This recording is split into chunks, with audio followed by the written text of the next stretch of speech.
Hey guys, it's Sam, and this is my spoiler-filled Gush video for Uprooted by Naomi Novik. As I said, this video will have spoilers in it, so if you have not read this book, go ahead and check out my spoiler-free review, which is linked down below.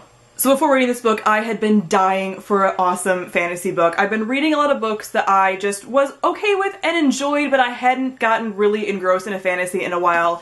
Since Six of Crows, actually. And before that one, it had also been a while since I've gotten really engrossed in a fantasy or in a book in general. I was thinking I was losing my ability to ship things, like I was having a crisis of identity because I have a giant shipper heart, so when I'm not shipping all the couples, I get nervous. So I picked this up at the perfect time because I loved everything about it and I shipped all the things. So first off, the world. I loved the world, and especially the wood, really, because the wood is the biggest part of the world. While yes, there's castles and towers and everything else, I think the wood was done wonderfully. I had no problem picturing it, which at times was bad because the wood is creepy as hell. And there are moments where I'm like, I need to put this book down because this is terrifying. But I loved the imagery of the forest and all the things that were in it and all the beasts that came out of it. And especially towards the end when we got them really in there and everything kind of going on with the wood people and kind of showing the history of the place. I thought that was beautiful. And especially the very, very end where we have Agnieszka going around like a forest wood nymph witch of wonderful queendom and just fixing the wood. Like, I wish I could have just a whole book of her doing that and the dragon following her around being curmudgeon-y and grumpy about dirt getting on his shoes, because that's really all I want. I know that it's not gonna happen and that's not the story that anybody else would really want, but I do.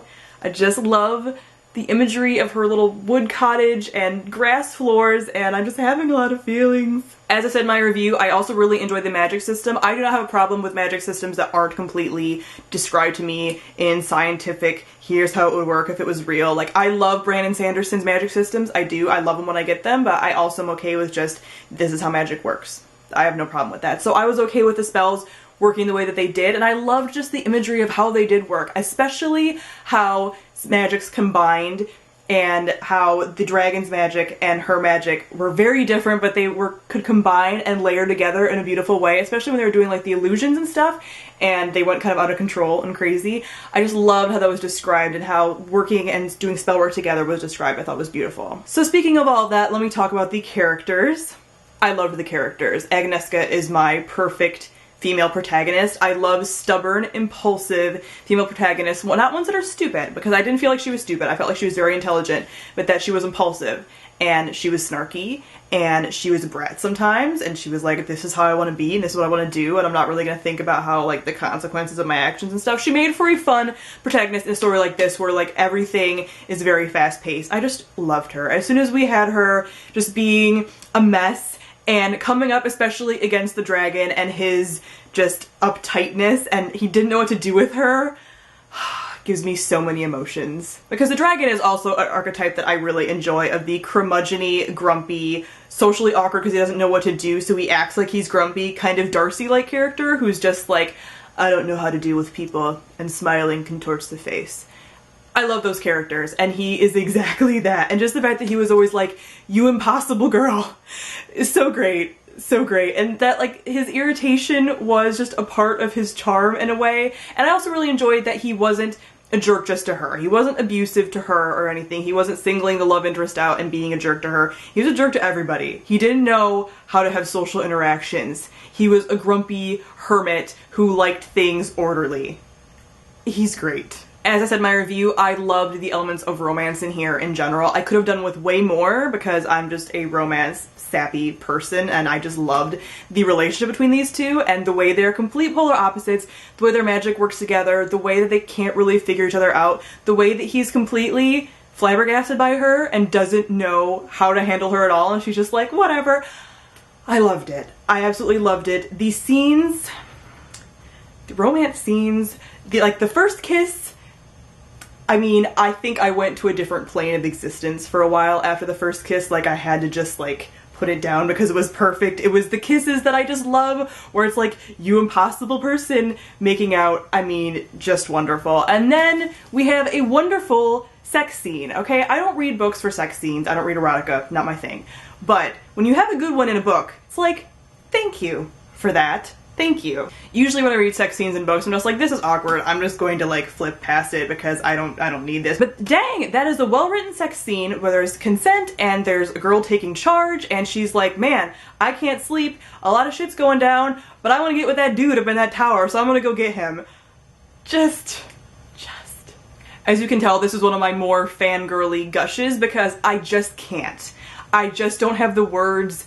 I love it so much and it appealed to me on so many levels. So I'm just going to continue to fangirl the entire way through this gush because I can't even.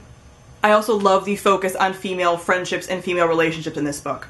The relationship between Cassia and Agnieszka is wonderful and beautiful, and the fact that she chased her into the evil, creepy wood when she barely knew that she had any kind of magic that she could control things with, and by sheer force of will caused an earthquake and pulled her best friend out of a heart tree.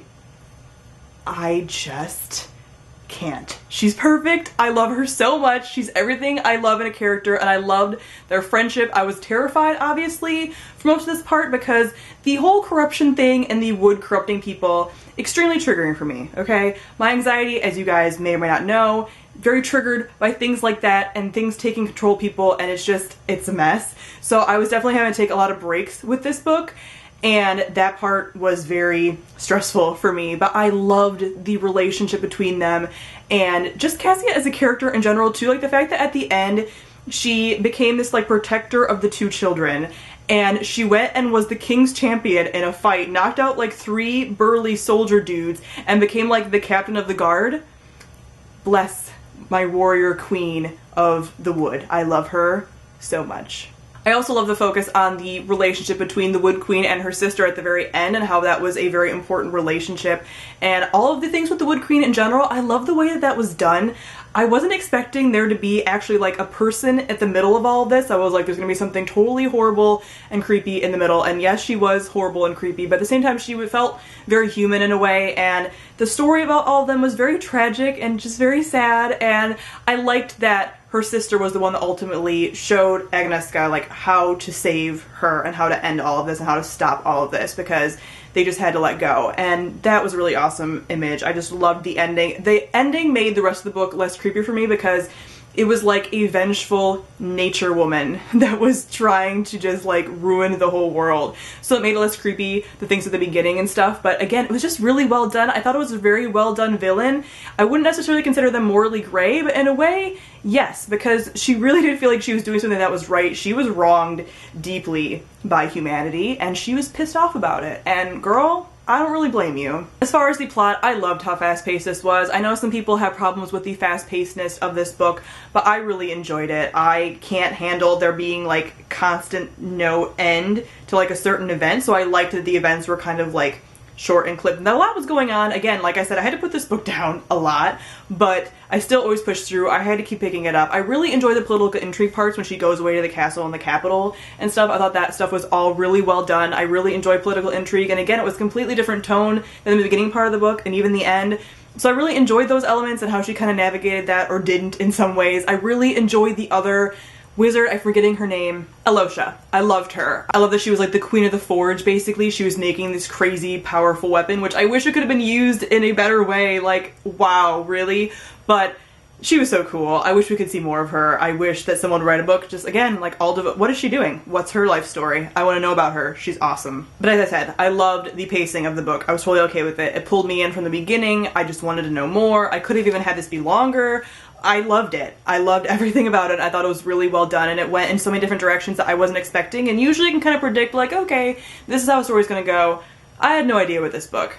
Absolutely loved it. So I'm going to be having a lot of feelings about this book for a very long time. I do understand why some people don't like it. I do understand some of the things that I really enjoyed, other people don't. So there are things that I liked, like the stubborn, grumpy protagonist, impulsive protagonist, like the curmudgeon-y love interest, like the fast-pacedness, like the magic system. Those are things that I all loved, but some people don't like those things. And so I know why this book is a love it or hate it. I personally love it. I think a lot of people will love it, but I know why some people don't, even though it hurts me because this book is like my new baby. So obviously I gave Uprooted 5 out of 5 stars. Comment down below and let me know your thoughts on it. So thank you all for watching, and I'll see all of you guys soon. Bye!